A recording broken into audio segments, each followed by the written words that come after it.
We were having lunch when my friend and business partner, Victor Germain, casually asked, "What was Amelia doing at the Metro Hotel 2 Fridays ago?" I was leaving a seminar and saw her getting on the elevator.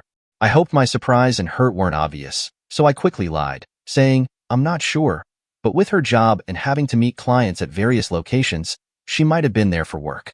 Excusing myself, I headed to the restroom to gather my thoughts. That particular day, Amelia, my wife, was supposed to be 1,700 miles away in Johnson City, Texas, visiting her mother. She wasn't supposed to be anywhere near downtown Baytown. It took me several minutes to compose myself. When I returned to the table, my friends immediately noticed my distress. Luke Jenkins, another business partner, and one of our group known as the Raunchy Rangers, asked if I was feeling okay. Max McKinney, the last of our quartet, added, "David, you look like someone just told you your dog died. Are you all right? Do you need someone to take you home?" I couldn't answer. Instead, I broke down. Grown men aren't supposed to cry, but I couldn't hold back. I lowered my head to the table and let the tears fall. My name is David Carter. At the time of this conversation, I was 33 years old and a partner in a computer communications and security firm alongside my 3 best friends. We'd been inseparable since 7th grade, eventually attending the same university. Max earned a degree in business management with a minor in accounting. Luke studied criminal justice and minored in electronic design, though poor eyesight ended his hopes of joining the police force. Victor and I both specialized in computer science. My focus was on network and cybersecurity, while Victor's was database management and programming. The Amelia that Victor mentioned was my wife of 5 years. She was 30 and worked as an administrative assistant at an investment firm. The week Victor referred to, Amelia was supposed to be assisting her sick mother in Texas. I wasn't invited on that trip. Her mother despised me for stealing her baby. She treated me as though I were some kind of criminal and even tried to force us to sleep in separate rooms when we visited after getting married. That put an end to my visits. Amelia and I first met when I was working as a computer technician for a small company. I was sent to her workplace to remove a virus from their network. At the time, she was the office manager there. I had just graduated and taken this job because it was the only opportunity available in the area I wanted to work in. When I arrived, I was introduced to Amelia Bennett, who told me to call her Amelia. She was assigned to assist me as I investigated the source of the virus and worked on eliminating it. After connecting my laptop in the network closet, I ran a deep virus scan and explained to Amelia that it would take between 2 and 4 hours to complete. I asked for permission to inspect each computer in the office individually, which she granted. The checks took about 10 minutes per machine. After reviewing all the devices in the staff areas without finding the source, I requested Amelia arrange a meeting with the executives. Once they were gathered, I asked for and was granted permission to inspect their computers as well. One of the vice presidents objected and said that he would not allow an outsider to view proprietary secrets that he had on his computer. I asked the CEO to talk to me outside for a minute. When we were in the hallway, I explained that I felt the man that was objecting was probably the source of the virus. I explained that I have not found any of the staff computers or their internet activities as the source of this virus. It, therefore, had to have come either from one of the executives or someone who used one of their machines inserting a CD, DVD, or USB drive, or surfing the web for unsafe sites, generally adult sites, and the resulting emails that some adult sites generate. I asked for and received permission to start with the complaining VP's office first. He was still complaining when I did the deep scan. He stayed in the room and watched as I ran the scan. When he saw that I did not access any of the files and just had the virus-checking software scanning all of his computer files and his browser history, he calmed down. It turns out he was VP of security and was anal retentive about protecting the company's assets. Surprise, it was not on his or any of the other executives' machine. I left the CEO's office for last. When I got there, like all of the other machines, there was no objectionable surfing of the web. However, this machine's history showed that someone had inserted a CD on the Friday of the week before. The CEO got a very embarrassed look on his face when he realized that his granddaughter had visited that day and he had let her play one of the few games that the company allowed on the system. Apparently, the granddaughter was bored with those games and inserted a CD she got from a friend. Bingo, virus source found. Embarrassment maximized. I cleaned it up and locked all of the CD drives and flash drives down to require administrative privileges. That way, the granddaughter could use the computer but could not insert any new programs into the system. The CEO was so upset that he paid the bill for my service call and also signed a contract for a year of monthly virus scans. Amelia had followed me all around, and we began talking. I found out she was 24 to my 26, and she had graduated from the local community college with an associate's degree in office management. She was not dating anyone and had not for several months. We seemed to get along, and I felt an attraction to her. I asked her if I could take her for a coffee or snack in order to get to know her better. I explained my feelings and that I hoped she had some of the same. She agreed to coffee. So after I clocked out, I picked her up at her work and we went to a restaurant on campus that had marvelous coffee. We talked for a long time, and I bought her a burger and fries and some ice cream. We talked until the place closed. We exchanged phone numbers, and because it was dark when we finished talking, I drove her to her car and followed her to her home. Once she was inside, I lightly tooted the horn and went home. I had told her about my goals and plans. The other Rangers and I had a plan that we started in college. We were going to get some real-world experience, save as much money as we could, and then we would start a business where we were all partners. We started dating, me exclusively from the start and Amelia from the third date. She told me of the 2 dates she went on and explained that they had been set up by her family. That was how I found out about the mother-in-law from hell. We went to her mother's house in Texas a couple of months after we started dating. Sophia met us at the airport and it did not go well. Mrs. Bennett, Sophia, was accompanied by a man our age that went up and hugged and tried to kiss Amelia. Amelia was having none of it and slapped the guy. He was stunned. He left. Then Amelia told her mother that she was very angry. She also said that there was no way she ever wanted to meet that cheating scumsucker again. Then she dropped a couple of big verbal and mental bombs on her mother. She informed her that she thought she would try something like that. So our plane tickets had an open date return. Sophia just stood there open mouthed.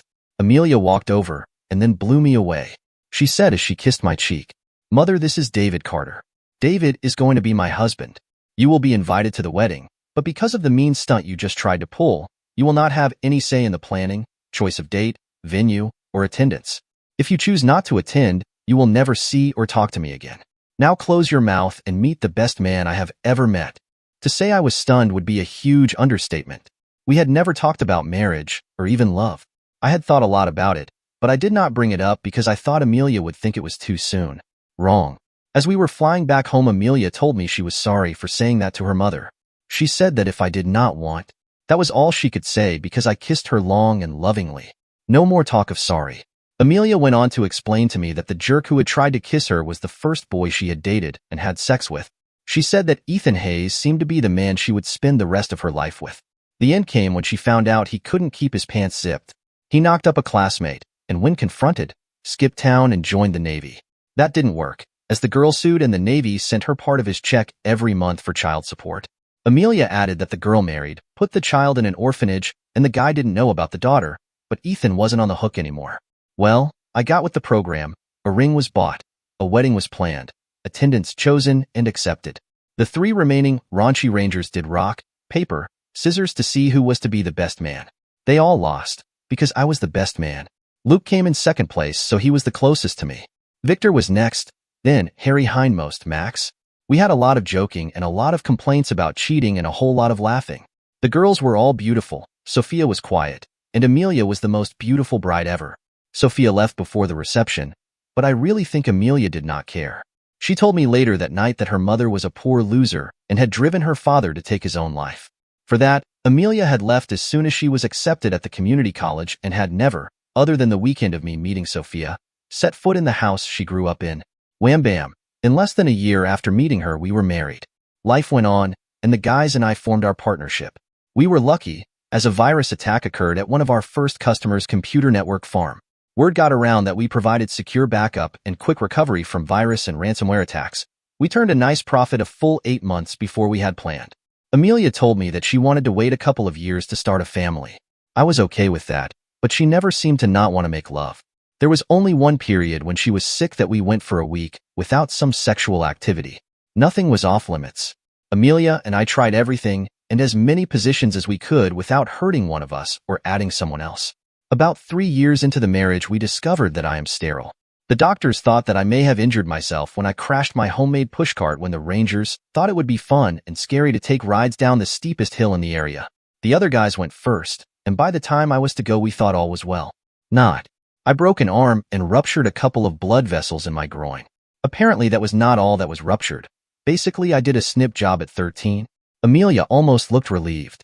We talked some, and she admitted she was afraid that she was going to turn out to be a mother like her mother. I held her, and tried to reassure her that she was too much of a caring person. Then disaster struck. Sophia had a small stroke. Amelia went down to stay with her for about 2 weeks. She then hired a caregiver that we paid for.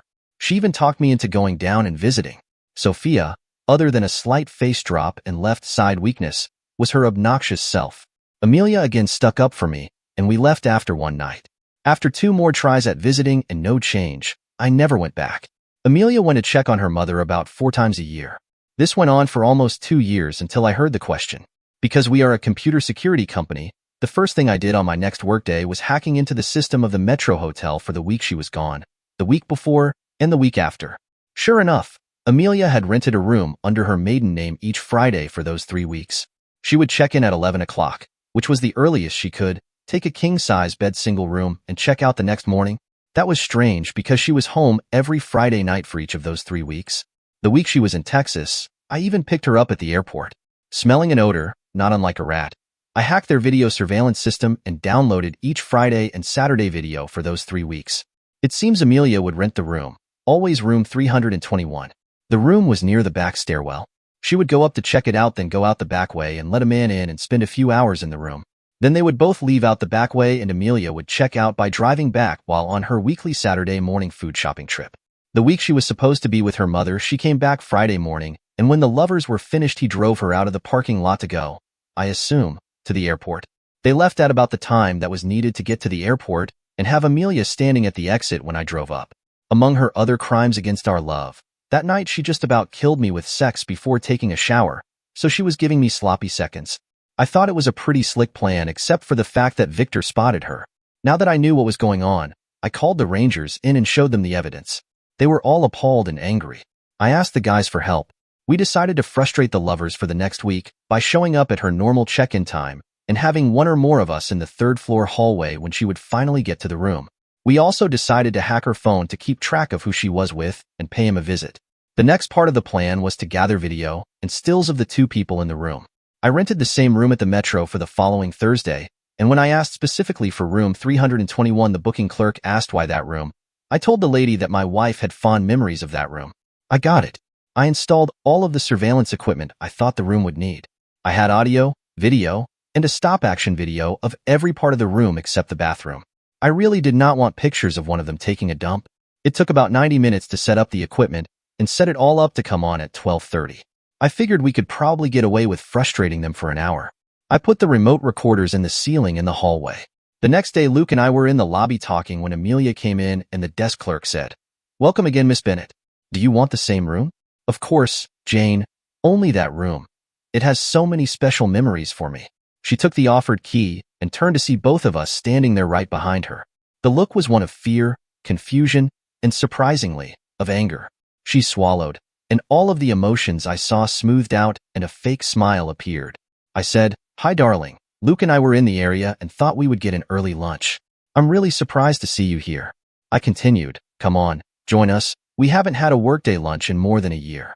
She really could not refuse, so she said, "Let me go to the ladies' room and I'll be right there."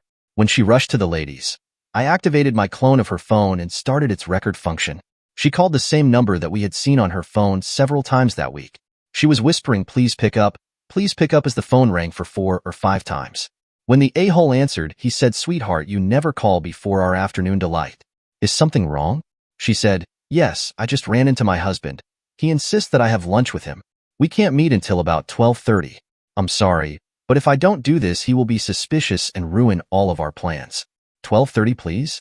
She was almost begging. Of course, just a couple more weeks and I will be able to destroy his company and we can go to Texas with his money and help your mother. That really put a different spin on the whole affair. Apparently, from what they were inferring, they were planning on ruining our business and skipping town. Now I was pissed and ready to rumble.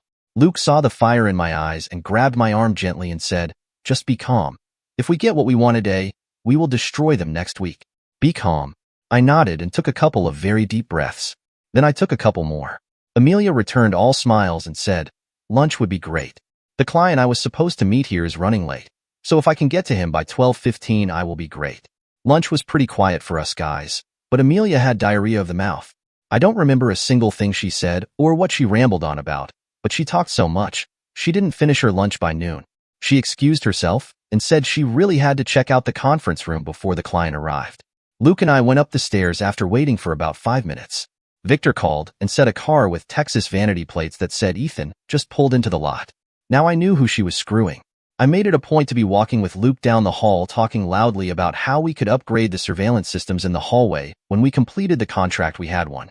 As we stopped outside the door of 321, Luke responded loudly, "Yeah, just think. A lot of illicit nooners will stop using this hotel when we post all of the required signage. Too bad. Love, or at least lust, will be thwarted. But so will all of the rest of the sexual assaults that guy would have committed. Imagine having to drug a girl to get sex from them." All the victims could remember was a Texas vanity plate with JR as the first 3 letters. Then we walked away. We knew that there had been one sexual assault in the hotel, but that one was a few months ago, and the victim positively identified the perp. We went to the stairway door and walked up part of the steps to the next floor and sat on the steps to watch as the door slowly opened and Amelia's hair showed in the doorway. I then said loud enough to echo through the stairwell, "You know, the attacker always used the last room on the 3rd floor for the reported incidents. Room 321, wasn't it? We should be able to help the police get a good look at him once the hall cameras are activated. Let's head down to the new security room and test the 3rd floor cameras first." Luke tried to keep the laughter out of his voice. "No, you know we only have the contract to install and activate the system. We won't have any access to it afterward. Plus, they don't want the system activated until Sunday at midnight. Besides, the attacker never seems to strike on Fridays, and the room is booked by a lady today." We watched as the door slowly closed and Amelia disappeared back into the hall. We left, went downstairs, and collected a laughing Victor. When we asked what was so funny, he said that he and Ethan were at the foot of the stairs while you two were talking. As soon as you stopped, I told Ethan I had to leave, ran to the men's room, and just about pissed my pants laughing. The look of fright and guilt on Tex's face was priceless. The remote cameras turned on in 321 and the 2 lovers were in no mood for sex for quite a while. It was after 2 o'clock before Ethan Hayes got Amelia naked and proceeded to pound her. When he was done the first time, we heard them start to plot how they were going to wreck our company and loot all of the company and all 4 personal accounts. Then as Ethan was leaving, I heard the words from Amelia that destroyed any love I was still feeling for her. "When we get the stupid geek skinned, let's go get our daughter, and she can finally be with mommy and daddy. I'm sorry about the slap and the 6-year wait, but I really did think I was in love with him. But other than sex, he has no imagination and is a stick in the mud. He really thought that mama hated him. She needs to get her cut of the money before we leave for Paraguay." Luke and I both looked at Victor, and he just nodded. We took all of the tapes and retrieved all of the equipment and went back to the office. I called Amelia and told her we had a small problem at work, and I would not be home until after 10. The raunchy Rangers went into attack mode that night. We hacked the office network where Amelia worked and made it look like she was stealing money from them and transferring the money to an account in Johnson City, Texas. The account was jointly owned by Sophia Bennett and Ethan Hayes. Then we hacked that bank's records and made it look like the account was opened the same day the money was first stolen. We made it look to Amelia's office like she tried to cover her tracks. Then we broke into the records of the Johnson City clerk's office and found a birth certificate for Amelia Bennett, showing her to be 26, not 30.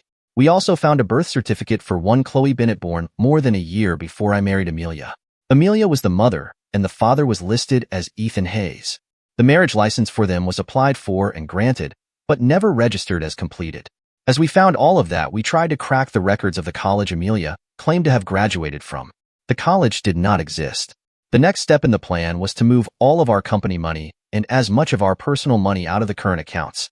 We then made up a phony sales contract that showed that we sold the company to a big nationwide firm for just paying off all of our outstanding debts. The contract showed that we were being kept on staff for a period of not more than 6 months to show the new people to our current customers. It also showed that we were taking a 60% pay cut because of the poor management we had shown. Attached to the contract were a bunch of bogus overdue bill notices. The final touch was a couple of bogus bank statements that showed overdrafts in all of the company accounts.